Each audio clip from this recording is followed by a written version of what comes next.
Well, we've overrun joyously, and normally I would have sort of cut the talk and done something so we can have questions, but I really didn't think it was appropriate. This evening's talk was absolutely luminous and inspiring. But so I'm going to do one question only, and I'm going to leave Jordan to actually decide what's the question he's going to ask. So I'm going to take 3 from the audience. I'm going to read out 3 that have come from the live stream. One from the live stream is, how do you challenge the identity politics of today? The second is a more personal one, is where do you fall short yourself in these 12 rules, and is it a constant adjustment? And now let me take 3 questions from the audience, and I'll leave Jordan to then decide which is the last question that he wants to ask. So, first hand there. First of all, it's an honor to be at your lecture. And the question is, I wanted to ask, like, for example, some people, like, for example, Stefan Molyneux, who interviewed you, puts, I think, tremendous attention to admitting faults of parents and admitting the harm that was done when getting better and working through adversive childhood experience. And I wanted to ask you about that and what you think about that. And then if we take the young lady just here. My question is about chapter 9, about being humble and listening to what your enemies are saying and criticizing you. I'm a kind of person who kind of speak my thoughts, so I speak them to my friends and see how they bounce at them. I noticed that there's always a group of my friends who always criticize what I'm saying and not even try to understand where I'm coming from. And I've always wondered how to deal with that. I mean, I want to listen to what they're saying, but they're not understanding they're not trying to listen to what I'm saying. So what would you do in that situation? I'm going to answer that very briefly. Okay. There's a line in the New Testament that's relevant to that. Do not cast pearls before swine. And what that means is that if people are not listening to you, stop talking to them. And that is the best piece of advice that I can give you. And what happens is that if you stop talking to people who aren't listening to you and start watching them instead, they will tell you what they're up to. But so if you have things to say them, but you find people that will listen, talk to them. The ones who aren't listening, pull back. Because you're devaluing what you have to say by offering it to an audience that does nothing but reject it. And that's a good guideline to life in general. So pull back. Yeah. And our last question is gentleman over there in blue. Thank you, Dr. Peterson. It brought a smile to my face when you mentioned the work of John Taylor Gatto, and I just wanted to know what you think the relationship is between the classic trivium and the Holy Trinity, and if there is, how has that changed over time? I'm going to leave you to answer one question only. Okay. And then... Okay. And, well, look, and then you're going to be back on stage dedicating. Yes, okay.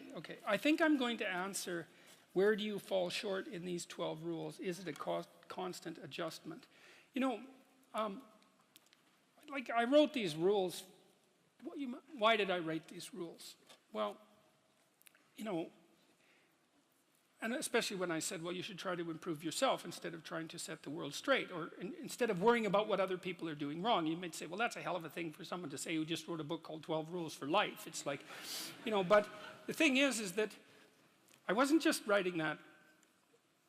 I was writing that for me as much as for anyone else. And I really mean that sincerely. You know, I had an opportunity to spend somewhere around 5 years meditating on how you should conduct yourself so that your life is what it could be. And like, I'm in the group of people that I'm advising. You know what I mean? It's like all of these things are very difficult, to stand up straight, to remember that, and to treat yourself like you're someone worthwhile, and to make friends with people who are good for you.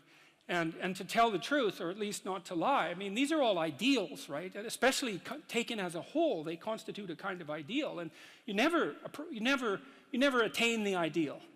And not only that, it recedes as you approach it, right? Because you straighten yourself out and you think, well, I've got it now. And you think, no, wait a minute, there's more to go. There's still more to go. And then you get that much farther along the line. You think, oh, yeah, I thought this was the end of the road. It's like, no, there's plenty of imperfections left to iron out. And so it is a constant adjustment. But there's something about that that's also positive, because you might say that it's not so much that there isn't such a thing as a good person.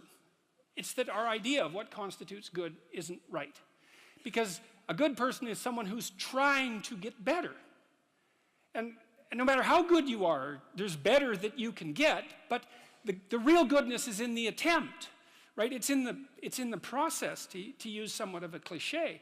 You know, there's this, and I'll close with this, and it's a good way to close. You know, and this is a psychological observation. The central figure of Western culture is Christ. And we can look at that psychologically, because Christ is the dying and resurrecting hero. And what does that mean psychologically? Well, it means that you learn things painfully. And when you learn something painfully, a part of you has to die. That's the pain. You know, when a dream is shattered, for example, a huge part of you that constituted that dream, maybe even the biological substrate of that dream, has to be stripped away and burned. And so life is a constant process of death and rebirth. And to participate in that fully is to allow yourself to be redeemed by it. And so the good is that process of death and rebirth, voluntarily undertaken. It's like you're not as good as you could be, so you let that part of you die. And if someone comes along and says, you know, there's some dead wood here, man, it needs to be burned off. You think, well, that stuff's still a bit alive. When that burns, it's going to hurt. It's like, yeah, well, no kidding. But maybe the thing that emerges in its place is something better. And I think this is the secret of human beings. This is what we're like, you know. Unlike any other creature, is that we can let our old selves die and let our new selves be born. And that's what we should do. And so where do I fall short in these 12 rules? Well, endlessly. Because, well, here's a way of thinking about it. Until the entire world is redeemed, we all fall short. And that's probably a good place to stop.